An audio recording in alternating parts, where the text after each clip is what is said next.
Huh? What? Ano gusto ng baby ko? Huh?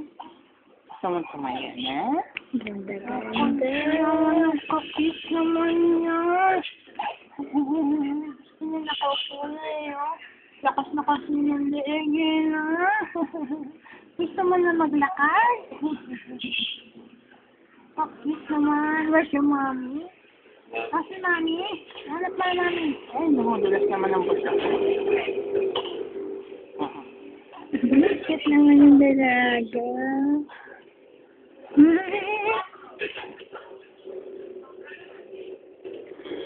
Ang cute naman ng mag-daddy. Ang